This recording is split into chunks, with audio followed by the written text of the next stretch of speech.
Hello everyone, welcome to paramedical विज्ञान। आज हम देखेंगे इन्फ्लामेशन क्या होता है, उसको एनिमेशन के हेल्प से समझेंगे।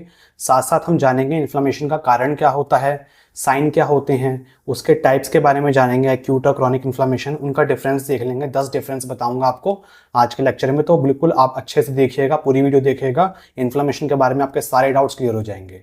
ओके, तो इन्फ्लामेशन समझने के लिए हम थोड़ा सा एक एग्जाम्पल लेते हैं। जैसे कि ये किसी का हैंड है। अब इस हैंड पे क्या हुआ, कोई टिश्यू इंजरी हो गई, किसी ने पिन चुबा दी। ठीक है, तो इस एरिया पे क्या होगा उसको हम अच्छे से समझते हैं। इधर क्या होगा कि आपका ये देखो, ये हमारा टिश्यू है। ठीक, इसके अंदर आपकी ब्लड वेसल भी है, कैपिलरी भी है। ठीक है, इसके अंदर कैपिलरी के आपके अंदर ब्लड सेल्स भी हैं। ठीक है, आरबीसी, डब्ल्यूबीसी, प्लेटलेट्स, ये तीनों से पाए जाएंगे। अब क्या हुआ, इधर आपकी इंजरी हुई थी, कोई भी पिन आके चुभी थी। ठीक है, तो जब ये इंजरी होगी तो क्या होगा, इस जो आपके स्किन है, स्किन से आपके कुछ बैक्टीरिया जो होंगे अंदर आ जाएंगे टिश्यूज के अंदर, जिसकी वजह से क्या होगा, आपके केमिकल सिग्नल्स जो होंगे वो जाएंगे हमारी ब्लड वेसल्स तक, हमारे टिश्यूज तक, हमारे इम्यून सिस्टम तक, कि हमारी बॉडी में कोई फॉरेन चीज आई है। ठीक है, या फिर हमारी बॉडी को इंजरी हुई है। तो इसमें बेसिकली हुआ क्या, due to tissue injury chemical messengers जैसे कि हिस्टामिन्स रिलीज्ड। तो इसमें क्या हुआ, ये आपके पर्पल कलर से दिखा रखे हैं, ये क्या है, आपके हिस्टामिन्स हैं। ठीक है, तो हिस्टामिन्स आपके रिलीज हुए जो कि आपके केमिकल सिग्नल देंगे ब्लड वेसल को डायलेट करने के लिए, ताकि ब्लड वेसल से आपका ये जो डब्ल्यूबीसीज हैं, फैगोसाइटिक सेल्स हैं, प्लेटलेट्स हैं, ये आपके उसमें आ जाएं, टिश्यूज में आ जाएं। जैसे कि आप ये देखिए, सबसे पहले क्या हुआ, हमारे डब्ल्यूबीसीज क्या हो गए, इधर खट्टा होने लग गए। ठीक है, तो फैगोसाइट्स स्टार्ट्स टू गैदर। ठीक है, गैदर करना, उन्होंने खट्टा करना चालू करा। उसके बाद क्या हुआ, ये जो हमारी ब्लड वेसल है उसका लीकीनेस चालू हुआ। ठीक है, हमारी जो कैपिलरी है उसका वो थोड़ी उसका वैसो डायलेशन हुआ, जिसकी वजह से क्या हुआ, उसका लीकीनेस इंक्रीज हो गया। Increase leakiness of the capillary and phagocytes migrate to the affected site. जिससे क्या हुआ, हमारे जो डब्ल्यूबीसीज थे वो क्या करना चालू करे, माइग्रेट करना चालू करे जहां पे हमारी अफेक्टेड साइट है, जहां पे भी हमको इंजरी हुई है। ठीक है, वो अफेक्टेड साइट पे जाना चालू करेंगे। ठीक, जाना चालू करने के बाद ये क्या करेंगे, जो बैक्टीरिया वगैरह है उसको खा लेंगे, कोई फॉरेन पार्टिकल होगा उसको खा लेंगे। साथ साथ आपके जो प्लेटलेट्स होती हैं वो भी इस अफेक्टेड साइट से निकलकर क्या करेंगी, इस आपके जो वुंडेड वाला एरिया है, जो जहां पे घाव हुआ है, जहां पे इंजरी हुई है, वहां पे क्या करेंगे, जाके उसको भरना चालू कर देंगे अलॉन्ग विद अदर सेल्स। ठीक है, तो phagocytes destroy bacteria and cells debris. तो फैगोसाइट्स क्या कर रहे हैं, जो आपके डब्ल्यूबीसी से बेसिकली क्या कर रहे हैं, बैक्टीरिया को, साथ साथ आपके सेलुलर डेब्रिस को, जो कि आपके सेल डेड हो गए, खराब हो गए, नेक्रोसिस की स्टेज में चले गए उस इंजरी की वजह से। ठीक है, तो उसमें क्या होगा, उसको भी ये खा जाएंगे, जो भी हमारे खराब सेल्स होंगे फैगोसाइट्स उसको भी खा जाएंगे। साथ साथ क्या होगा, platelet starts to heal the wounded area. तो प्लेटलेट जो होएगा अलॉन्ग विद अदर सेल्स, डब्ल्यूबीसीज भी इकट्ठे हो सकते हैं, आरबीसीज भी इकट्ठे हो सकते हैं इसके साथ। ठीक है, जिसकी वजह से आपका पूरा पूरा कोगुलम बन जाता है। ठीक, तो आपका एक आपका प्रॉपर आपका क्लॉट बन जाएगा। ओके, तो इस तरीके से क्लॉट बना के ये पूरा आपका उसको हील करना चालू करेंगे। तो इस तरीके से होता है हमारी बॉडी का डिफेंस सिस्टम। ठीक है, हमारी बॉडी इस तरीके से किसी इंजरी के खिलाफ, किसी कोई भी इंजरी हो, कोई भी हमारा बाहर से फॉरेन पार्टिकल आ जाए, तो इस तरीके से हमारी बॉडी क्या करती है, लड़ती है उस चीज से। ठीक है, तो इन्फ्लामेशन हमारा यही होता है। Inflammation is the body's protective response to the injury, infection और हार्मफुल स्टिमुलाई। ठीक है, तो हमारी बॉडी का प्रोटेक्टिव रिस्पॉन्स है, हमारी बॉडी ने रिस्पॉन्स किया ना, जैसे इंजरी हुई तो उसके खिलाफ तुरंत एक्टिव करना, एक्टिव हो गई।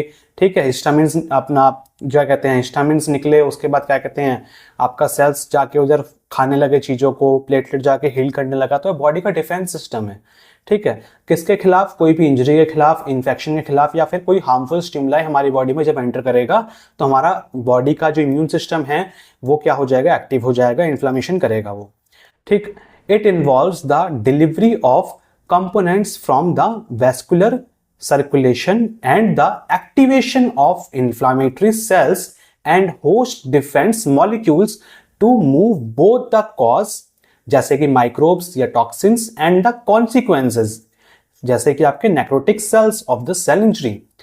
इट इन्वॉल्व मतलब कि इसमें बेसिकली क्या हो रहा है कि ना, आपके जो वेस्कुलर सर्कुलेशन में, जो ब्लड वेसल में, कैपिलरीज में जो कंपोनेंट्स थे, आपके आरबीसीज, डब्ल्यूबीसीज, प्लेटलेट्स जो थे, बेसिकली आपके डब्ल्यूबीसीज जो एक्ट करेंगे वो क्या कर रहे हैं, उस एरिया पे, अफेक्टेड साइट पे आपके जाएंगे। ठीक है, इन्फ्लेमेटरी सेल्स आपके जो होंगे वो एक्टिवेट हो जाएंगे, आपका होस्ट डिफेंस मैकेनिज्म आपका एक्टिवेट हो जाएगा। ये दोनों मिलकर क्या करते हैं, आपके बॉडी के अंदर जो आया है आपका कोई भी माइक्रोब हो गया, कोई जहरीला पदार्थ हो गया, ठीक है, दोनों चीज को रिमूव करेंगे। रिमूव बोथ द कॉज, कारण जिसकी वजह से इंजरी हो रही है, कारण को भी रिमूव करेंगे, साथ साथ उस कारण की वजह से जो घाव हुआ, जिसकी वजह से सेल आपके बेकार हो गए, नेक्रोटिक सेल्स बन गए, ठीक है, जो सेल आपके डेड हो गए, उसको भी ये रिमूव करेंगे। ठीक है, तो इन्फ्लामेशन के थ्रू आपका ये काम होता है। अब हम देखेंगे 5 आर्स ऑफ इन्फ्लामेशन। ठीक है, 5 आर बता रहा हूं आपको मैं, जो कि इन्फ्लामेशन के दौरान होता है। रिकॉग्नाइजेशन, सबसे पहले डिटेक्ट द हार्मफुल स्टिमुलाई। सबसे पहले क्या होगा, हार्मफुल स्टिमुलाई जिसकी वजह से आपकी इंजरी हो रही है उसको डिटेक्ट करा जाएगा। Recruitment, mobilize immune cells and proteins to the site. तो आपके जो इम्यून सेल्स हैं, जैसे कि फॉर एग्जांपल आपका WBCs, ठीक है, इम्यून वाले सेल्स ही तो हैं, वो इम्यून सिस्टम में तो काम कर रहे हैं, तो वो सब क्या होंगे, उधर खट्टा होने लग जाएंगे और हमारे प्रोटीन्स खट्टा होने लग जाएंगे उस साइट पे जहां पे आपको दिक्कत है। ठीक है, साथ साथ क्या होगा, रिमूव करना चालू करेंगे, eliminate the injurious agent and clean up the debris. तो इंजूरियस एजेंट जो कुछ भी है आपका, उसको रिमूव करेंगे, एलिमिनेट करेंगे, साथ साथ सेल डेब्रिस जो होगा, सेल डेब्रिस मतलब जो बेकार सेल हो गए, खराब सेल हो गए उस इंजरी की वजह से, उसको भी ये क्लीन करेंगे। ठीक, regulation, control and and the inflammatory response. उसके बाद क्या करेंगे, कंट्रोल करेंगे उस जगह से अगर लीकिंग कुछ हो रही होगी, उसको प्रॉपर अपनी पुरानी स्टेज में लेके आएंगे, साथ साथ इंफ्लामेटरी रिस्पॉन्स को उसको एंड करेंगे कि इन्फ्लामेशन अब बंद हो जाए। ठीक है, तो आप देखोगे कहीं पे चोट लगती है, थोड़े टाइम के लिए सूजन हो जाती है, उसके बाद वो धीरे धीरे सूजन बैठने लग जाती है। ठीक है, तो धीरे धीरे आपका इन्फ्लामेटरी रिस्पॉन्स कम होने लग जाता है। ठीक, repair, heal the tissue through regeneration और स्कारिंग। तो आपका जो टिश्यू है उसको क्या कर रहे हैं, हील कर रहे हैं। कैसे, रीजनरेशन करके, आपके जो सेल्स हैं, जो डेड सेल्स हो गए उसको खा लिया, खाने के बाद जो बाकी के सेल्स है वो मल्टीप्लाई करके उस घाव को भर देंगे। ठीक है, स्कारिंग करके, रीजनरेशन करके उस घाव को रिपेयर कर देंगे। ठीक है, उस एरिया पे जहां पे भी आपका इंजरी हुई है। तो ये होते हैं हमारे 5 आर इन्फ्लामेशन के। ठीक, अब आप देखिए कारण क्या होता है हमारे इन्फ्लामेशन का। इन्फ्लामेशन किस किस वजह से हो सकता है, इन्फेक्टिव एजेंट्स की वजह से, जैसे कि आपका बैक्टीरिया हो गया, वायरस हो गया, फंगाई, पैरासाइट और उनके टॉक्सिन्स, जो उनसे निकलने वाले जहरीले पदार्थ हैं, उनकी वजह से हो सकता है। इम्यूनोलॉजिकल एजेंट्स की वजह से हो सकता है। Cell mediated and antigen antibody reactions, इन दोनों की वजह से ही हो सकता है। हमारा खुद का इम्यून सिस्टम की वजह से भी हमको इन्फ्लामेशन हो सकता है। ठीक, फिजिकल एजेंट कोई हो, जैसे कि आपका हीट हो गया, कोल्ड हो गया, रेडिएशन हो गया, मैकेनिकल ट्रोमा हो गया, मैकेनिकल इंजरी कोई भी, तो उसकी वजह से हो सकता है। केमिकल एजेंट की वजह से हो सकता है, जैसे कि आपका कोई ऑर्गेनिक और इनऑर्गेनिक पॉइजन जो हो गया उसकी वजह से हो सकता है, या फिर आपका इनर्ट मटेरियल की वजह से हो सकता है, जैसे कि आपके स्प्लिंचर्स हो गए, सूचर्स हो गए, ठीक है, या फिर कोई और फॉरेन ऑब्जेक्ट हो गया, तो ये भी आपका इन्फ्लेमेशन कॉज कर देते हैं। ठीक, तो इन सब चीजें होती हैं जिसकी वजह से आपका क्या होता है, इन्फ्लेमेशन होता है। अब हम देखेंगे क्या, साइंस ऑफ इन्फ्लामेशन, जिनको हम बोलते हैं कार्डिनल साइंस। तो इन्फ्लामेशन के 5 आपके साइंस होते हैं। र्यूबर, जिसको हम बोलते हैं रेडनेस, ठीक है, जहां पे आपका इन्फ्लामेशन होगा वहां पे रेडनेस हो जाएगी, लाल पड़ जाएगा। स्वेलिंग होगी, जिसको हम ट्यूमर बोलते हैं, स्वेलिंग होगी। ठीक, कैलर मतलब हीट, थोड़ा सा आपको वो जलेगा भी वो एरिया। डॉलर मतलब पेन होगा उस एरिया में। और फंक्शनलेसिया मतलब कि लॉस ऑफ फंक्शन, ये आपका लास्ट में, बाद में, पहले 4 ही थे, लास्ट में आपका विर्चो ने बाद में ऐड करा था ये। ठीक, तो आपका लॉस ऑफ फंक्शन हो सकता है कि वो एरिया में जो जहां पे सेल अफेक्टेड है वहां पे उसका फंक्शन भी लॉस हो जाए। ठीक है, तो ये हमारे 5 साइन होते हैं इन्फ्लामेशन के। ठीक है, इनको हम कार्डिनल साइंस बोलते हैं, इनको याद रखना आपको बहुत इंपॉर्टेंट है। ठीक है, अब हम देखेंगे टाइप्स ऑफ इन्फ्लामेशन। तो इन्फ्लामेशन के देखिए 2 टाइप होते हैं, एक्यूट और क्रॉनिक। ठीक, इनको हम एक एक करके इनका डिफरेंस समझ लेते हैं। तो आप ये देखिए, टेबल बना रखी है जिसमें आपको 10 डिफरेंस बता दूंगा मैं, 5 इसमें, 5 से अगले में। ठीक है, 10-11 डिफरेंस है, आपको देख लीजिए। तो एक्यूट इन्फ्लामेशन और क्रॉनिक इन्फ्लामेशन इसमें बता रखा है, फीचर्स के बेसिस पे इनको डिवाइड कर रखा है। ठीक है, तो ड्यूरेशन सबसे पहले, एक्यूट जो होगा, एक्यूट मतलब कम टाइम ड्यूरेशन के लिए, शॉर्ट टाइम ड्यूरेशन के लिए। पैथोलॉजी वाली जो फर्स्ट लेक्चर था उसमें मैंने आपको छोटे छोटे टर्म्स बताई थी जो कि आपके आने वाले टाइम में काम आने वाली थी, तो वो आपका यही है एक्यूट क्रॉनिक, तब भी बताया था मैंने आपको। ठीक है, तो एक्यूट मतलब शॉर्ट टर्म के लिए, यानी कि कुछ मिनट्स के लिए या फिर कुछ दिनों के लिए। और क्रॉनिक इन्फ्लामेशन जो कि आपके लंबे टाइम तक रहने वाली है, कुछ हफ्तों तक या फिर कुछ सालों तक। ऑनसेट की बात करें तो ये आपका तेजी से होता है, ठीक है, और ये धीरे धीरे होगा और प्रोग्रेसिवली होगा। ठीक, हर मतलब कि बढ़ता चला जाएगा। प्राइमरी सेल इन्वॉल्व, मेजर जो सेल, सबसे पहले जो आपके सेल जो इन्वॉल्व होते हैं उसमें कौन से होते हैं, न्यूट्रोफिल्स होते हैं। और इसमें क्रॉनिक वालों में कौन से होते हैं, मैक्रोफेजेस, लिम्फोसाइट्स, प्लाज्मा सेल्स, ये सब इसके प्राइमरी सेल्स होते हैं। वैस्कुलर चेंजेस की बात करें तो प्रोमिनेंट होगा इसमें वैस्कुलर चेंज एक्यूट वाले में, including vasodilation and increased permeability. तो वेसल्स की परमिएबिलिटी इंक्रीज्ड हो जाती है, जिसकी वजह से आपके सेल्स जो होंगे वेसल से निकल के उस अफेक्टेड साइट पे चले जाते हैं। ठीक है, जबकि जो क्रॉनिक इन्फ्लामेशन होता है वो लेस प्रोमिनेंट होता है, ओफन इन्वॉल्व्स एंजियोजेनेसिस। ये हो सकता है कि न्यू ब्लड वेसल्स भी फॉर्म करने लग जाए उस जगह पे। ठीक है, एंजियोजेनेसिस बहुत अच्छा टॉपिक है, बहुत अच्छा चैप्टर है, इसको भी समझाऊंगा आपको किसी वीडियो में डिटेल में। ठीक है, तो नई ब्लड वेसल इसमें फॉर्म होती है। ठीक, क्लिनिकल फीचर्स की बात करें तो redness, heat, swelling, pain, loss of function, वही 5 साइन इसके क्लिनिकल फीचर्स हैं, साइन सिम्टम्स हैं। और इसमें क्या है, टिश्यू डिस्ट्रक्शन होगा, फिब्रोसिस होगा, ठीक है, और मतलब कि स्कारिंग होगा, ग्रेनुलोमा फॉर्मेशन हो सकता है। तो ये सारी चीजें इसमें क्रॉनिक इन्फ्लामेशन में होती हैं। आउटकम्स की बात करें तो रेजोल्यूशन, एब्सेसिस फॉर्मेशन और प्रोग्रेस टू क्रॉनिक। ठीक है, या तो इसको रेजोल्यूशन हो जाएगा, ये ठीक हो जाएगा, हो सकता है इसमें एब्सेस फॉर्म हो जाए। ठीक, और आपका हो सकता है कि आगे अगर ये एक्यूट आपका ठीक नहीं हो पाया तो आगे जाके क्रॉनिक में बदल जाए। क्रॉनिक में क्या होगा, इसके आउटकम्स क्या होंगे, परसिस्टेंट इन्फ्लामेशन, इन्फ्लामेशन रहेगी काफी लंबे टाइम तक, टिश्यू डिस्ट्रक्शन होगा, स्कारिंग होगी, वही फिब्रोसिस होगा आपका, और हो सकता है कि ऑर्गन डिस्फंक्शन करना भी चालू कर जाए। ठीक है, तो लॉस ऑफ फंक्शन भी इसमें कवर हो जाएगा।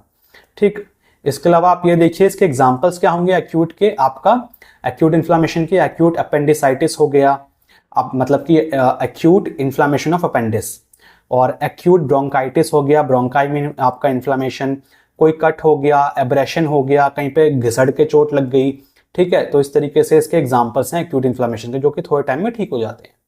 क्रॉनिक इन्फ्लामेशन की बात करें तो इसमें आता है TB, tuberculosis, rheumatoid arthritis, arthritis factor, RA factor जिसको हम बोलते हैं, और आपका क्रॉनिक पेप्टिक अल्सर।